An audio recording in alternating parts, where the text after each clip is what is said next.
All right, welcome back everybody. So today I wanted to make a video that I haven't made in a really long time. This is the YouTube channels or YouTubers I've been watching lately.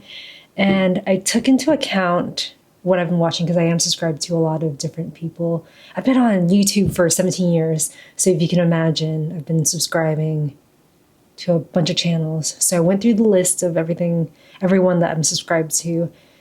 And I noticed that more than half of the people that I'm subscribed to do no longer make videos, more than half. It was very nostalgic. But anyway, I made a huge master list and then slowly whittled it down so that it's going to be in a video that I could actually talk through.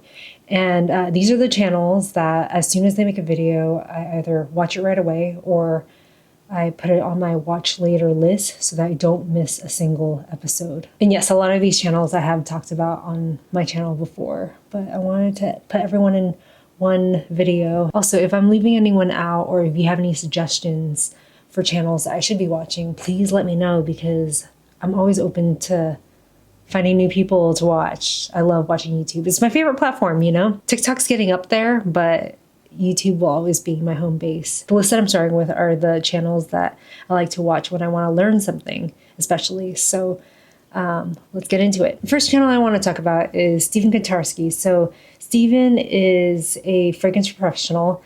He makes a new video every Saturday morning. Those are my favorites because it always comes out right when I'm about to do my makeup. So I sit down and do my makeup as I'm watching his videos. He makes these very well produced videos, almost like something that would be on PBS, like Reading Rainbow or something. Very informative, not only in the fragrance world, but in the art space, things that are going on, things that he's into at the moment, events that he's going to, flea markets. And he's a wealth of knowledge because he's lived so many lives in the past. Like he's a musician, so he makes all the music in all his videos, but also was a sculptor, so he knows a lot about the fine art world, has lived in London, Paris, New York, like everywhere. Just a very well-rounded person. When I'm watching his channel, the pacing is slower, so I'm not stressed out. It's very calming. He is my comfort YouTuber. Pia Verlin is a menswear enthusiast, like knows everything about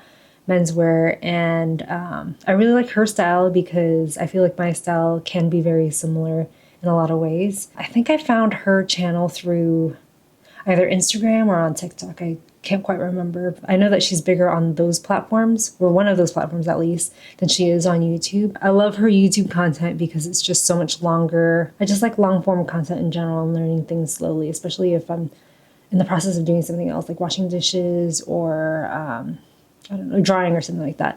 Pia Verlin, I've learned a lot about like Tokyo street style. She's really into Popeye magazine and I guess American vintage in a way. She lives in New York, so oftentimes like when she's sharing outfits, it's seasonal, right? So very hot summers or very cold winters. Also, in my opinion, very practical dressing because, you know, it is really nice to get really dressed up and dolled up and wear high heels and whatnot. But if you're living in a city, it's not always that practical. And so I really like her style in that I feel like it's a little bit tomboy like mine. Victoria Jin. So I have had so much trouble trying to link her in the past. I think it's because her channel is based in Singapore, so something with the links. If I link her and you're unable to find her, then just look her up and maybe I'll try to add favorite videos to the links in my description so you can check that out. Victoria Jin, I would also say, is another fashion expert, but more focused on sewing. So she'll start off a video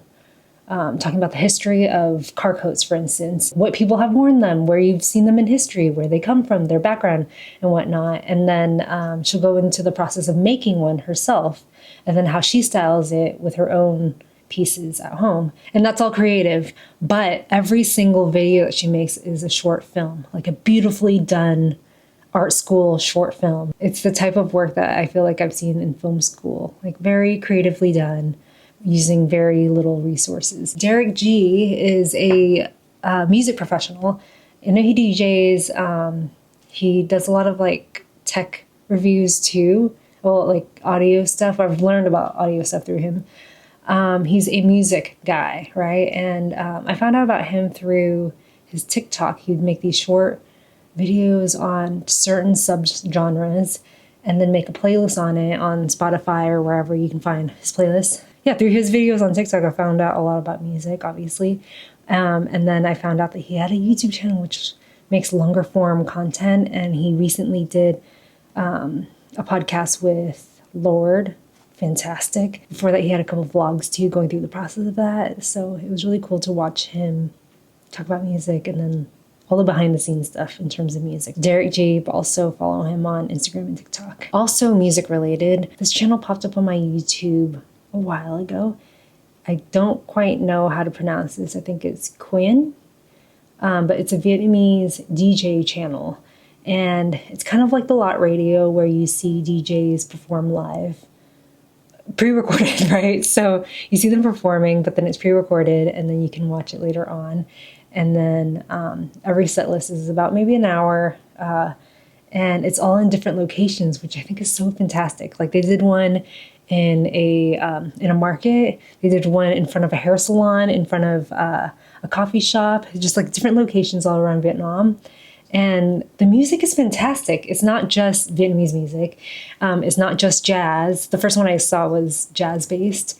Every DJ has their own style, so it's a lot to learn from. Some are just vinyl, some are CDJs, so like a thumb drive. Yeah, I just think it's really cool that they were able to film this in such mundane places. Like I would never think to film something in a post office, for instance, you know? And that's what they aim for, like these really odd places to film and then play their sets, and all the sets are fantastic. Or all the ones I've seen so far are fantastic. And it's not something that you have to leave on and watch the entire time. I feel like it's something that would be great to play at a party because you'll have the music and then you'll have the ambience of having a DJ within the building, but then you don't have to engage with them the entire time. There's a clothing brand, but I wouldn't even call them a clothing brand. I would say they're like a lifestyle brand. It's called Amy Leon Dor. I believe they're from New York. Yeah, they're based out of New York, but they're a very high-end streetwear. I wouldn't even say they're streetwear. They're like a little bit preppier than that to me. But they're a brand, but they don't just do clothes. They are an entire lifestyle. They have a YouTube channel where they play DJ sets. Visually, it looks really cool. I could tell they put a lot of production into it, but I don't know. Sometimes the music is just not that great. So I don't highly recommend it, but I would say it's like within the same category as Quinn. But I feel like Quinn, the Vietnamese channel, is doing a much better job in my opinion. Bella Freud has a podcast called Fashion Neurosis. You can get it as a podcast as well, but I love leaving on the videos because, again, the production is fantastic. I could tell a lot of work went into it because there's multiple angles. Also, the guests that she has on, Bella Ford is a fashion designer, by the way. And she has friends in the industry like Nick Cave and Susie Cave, Nick Cave's wife. She also did Lorde, Kate Moss, etc. I really like her interview with J.W. Anderson, or Jonathan Anderson. J.W. Anderson's his brand name. He was the creative for the Wave for a very long time. I'm not sure where he's at right now, but he also has his own brand, obviously, J.W. Anderson. I really liked his conversation with Bella Freud because it touches on his history, where he grew up in Ireland. We grew up around the same time, so I felt like a lot of the things that he went through are pretty much parallel. I feel like Bella Freud asked some very compelling questions, and I know that she does a lot of research on her people, maybe because she's already friends with them, she already knows a lot about them, so she knows what to ask. But it feels like a very comfortable situation because the guest goes in to her living room, basically, and lays down on this couch, and then they talk about what they're wearing because it is a fashion situation after all. And because of the pacing of Bella Freud's voice, I feel like everyone's very relaxed when they're talking to her. No one's super excited in the way that I'm excited talking about this channel right now. But yeah, Bella Freud's Fashion Neurosis. It's also a podcast too if you rather listen to it rather than just watch it. Benji Plant is a YouTuber that, man, I've seen him in real life, I think 2 or 3 times. And every time I see him, I'm like a glowing angel, you know? But I've never gone, I get so intimidated. I'm getting intimidated just like talking into the mic right now. I get so intimidated just seeing him and like how calm and cool he is, you know? So I've never actually said hi to him. Other YouTubers I've said hi to before in my life, obviously. But for some reason with him, I get like starstruck in a way. So I just admire him from afar. But he is such a calming, I mean, I'm sure he's everyone's comfort YouTuber. Even in a time of crisis, because his house burnt down during the fires at the beginning of the year in LA. Even in a time of crisis like that, his tone is so calm and so thoughtful. And I feel like though he's a young man, he could be a 98-year-old because he's so wise and gentle and open and zen. So that's why I love watching his channel. And I love learning about his plants and seeing his plants and watching him take care of his cat and his dog and his partner, Chris. And I don't know, I adore his channel. And yeah, he's someone that I really, truly want to see succeed in life. There's a channel I have here called Bricks and Disorder, which they don't make videos that often. They're these two best friends who live together. Their editing style gives me a little bit of anxiety, but they are so funny. You can tell they have a really good relationship with one another. But anyway, they are two best friends. They live somewhere in England. I'm not 100% sure. And they bought a house together and they're renovating it room by room, essentially. And they just did their bathroom. And they talk about the inspiration behind it, their budgets, and then all the steps along the way, all the trials and mistrials and stuff along the way. And the entire video is done with such humor that you can tell that they're enjoying themselves no matter what. So it's fantastic. Again, Bricks and Disorder, they don't make that many videos, but when they do, it's exquisite. I love watching apartment tours and home tours. So obviously Architectural Digest and Vogue has them. But I really like it when individual YouTubers make home tours. And I feel like Deeply Madly Modern is a channel that I like because I feel like her selects are fantastic. The people that she interviews and talks about and the details she goes over. I really like that she's also there in the video asking questions too, which I've done apartment tours for like over a decade. And I never think to be in the video because it's really about them to me. But the fact that she's, I don't know, something about her being there, interviewing the person at the same time.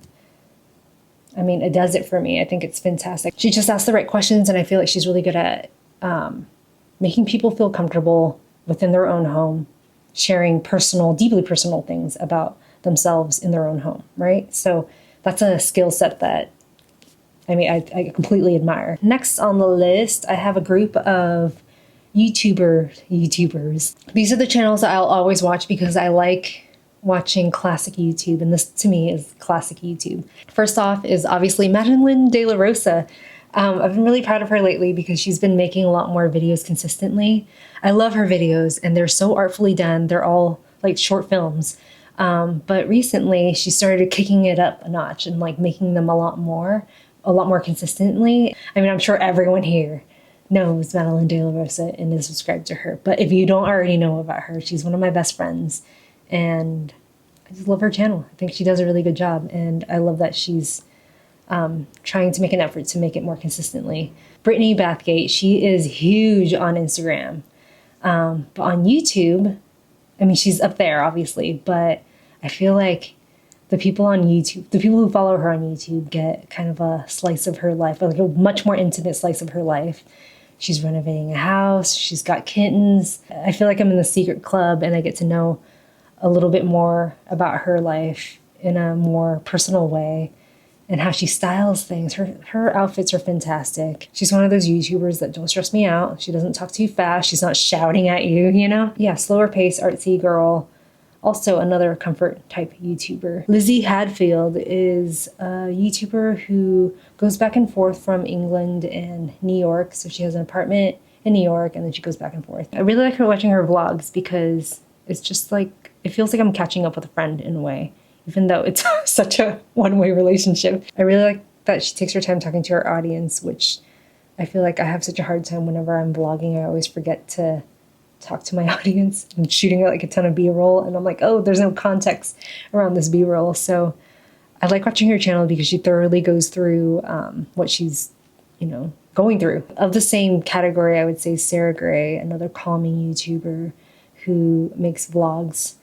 Not too frequently. I wish she would make them more, but also another like gentle voice, cool style, does a lot of fashion type content, calming Sunday morning vibes. Michelle Choi is someone that I started watching during the pandemic, and I really liked her channel because it's all the mundane things that you would normally do, like doing your laundry, washing your dishes, making groceries, running errands, that kind of stuff. But the way that she records it makes it so fun and captivating to watch.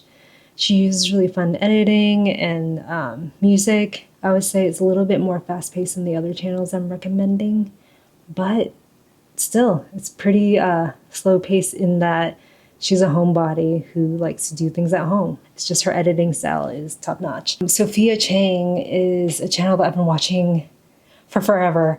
I was watching her channel when she had a vlog channel. I think it was called Sophia's Vlogs or something like that. And now she makes almost like cinematic vlogs where she just goes through her life. I love catching up with her through her vlogs. And her partner, she vlogged about him on her channel a couple times, and then I think she reposted something on TikTok where he's talking about fashion, like menswear fashion stuff. And his personal style is fantastic. Like a lot of things I would say are parallel to Pia Verlin's. So again, if you're into like Popeye magazine or Japanese menswear, I would also check him out on TikTok as well. There's That Curly Top, who I follow on every platform basically, but I don't know why, her YouTube, she doesn't post that often. I feel like it's the more personal long form situation where I feel like I get a lot more information. She just made this video on bringing her shoes to the cobbler. Just her excitement in fashion and the things that she owns and taking care of the things she owns and putting a lot of thought into not over consuming. Yeah, I really like her channel. To me, Amanda Z is classic YouTube. A channel like hers was the reason why I got into YouTube in the first place. Like a lot of makeup reviews, a lot of comparison videos. I really like her vocabulary around makeup. There are so many terms out there and I feel like I've fallen behind, but in terms of makeup, she keeps me updated, you know, she keeps me like there. So that's why I like her channel so much. It's just done so well, and I learned so much about new products out there as well. And I get de-influenced by a lot of the things that she talks about too, like new launches that she talks about too, which I think is pretty fantastic. Lindsy Rem is another vlog type channel that is based in Los Angeles. So a lot of the things that she talks about are local to me, you know, so that's very interesting to me. But also I really like her sense of style. She's got a very classic, almost slightly preppy personal style. I don't think anything that she's into is too trendy. She puts a lot of thought into the things that she brings into her life, and I really like her styling videos as well. I even like her cooking videos, and I feel like her vlogs incorporate every aspect of that. So yeah, Lindsy Rem's vlogs, fantastic stuff. Louise, who is Big Book Lady on TikTok. The reason why I subscribed to her, to be quite honest, is because I thought she looked so much like Maddie. So I was like, who is this? Subscribe. And then I started watching her channel. She makes a lot of book reviews on TikTok, and I think that's how her TikTok is so well known. But on her YouTube, you go into her personal life where she's going to music festivals, she's going camping, she's hanging out with friends. She's mostly a homebody, I believe in Canada, like Edmonton, Canada. And yeah, you just see her life, and it's so different from what I see every day living in California that I'm just so fascinated by her world. Seeing all the varying weather changes where she lives makes me really love watching her channel, because you see her style change so rapidly. You see her food choices change, her lifestyle, like if she's able to be outside more than she is, if she's more inside than what she's doing to like occupy her time. And she's got fantastic taste all around too. So yeah, Louise or Big Book Lady. Last category that I want to talk about is, like, personally, whenever I log into YouTube, most of the videos that are on my feed are food related videos, because I watch a lot of cooking channels and a lot of food videos. I don't have like that many particular favorite ones, but I'm subscribed to so many of them, so that's why they pop up so much. And I cook just about every day, so that's why they're always there. It's a huge part of my life.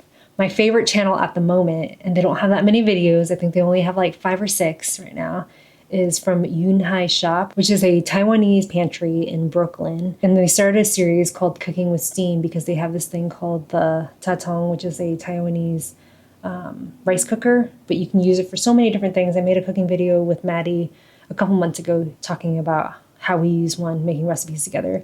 The production is elite, and I've learned so much from watching that series, even though it's only like 5-6 episodes so far. I know that they've just finished season 2, so hopefully that's out pretty soon. But anyway, if you're into Alison Roman, Molly Bass, Claire Savitz, Carla Lolly Music, I think you would like this channel. And another person I wanted to highlight that I just started watching recently, she goes by Justine Snacks, and I found her on TikTok first, making these like short recipes and stuff. I had no idea that she had a YouTube channel until Camilla sent me a video, and her videos, I mean, long form content is where it's at because you just learn so much more.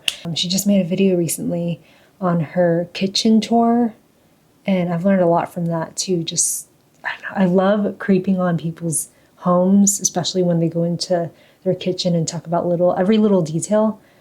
I feel like I just learned so much from it, so that's why I like her channel. And her style of cooking is very much how I like to cook as well. Anyway, those were a lot of words. I hope you enjoyed this video. I'm gonna leave a bunch of links and a bunch of favorite videos in the description if you're interested. And thank you so much for watching. And if you have anyone to share with me, any channel to share with me, or any videos, please let me know. And I will see you next week.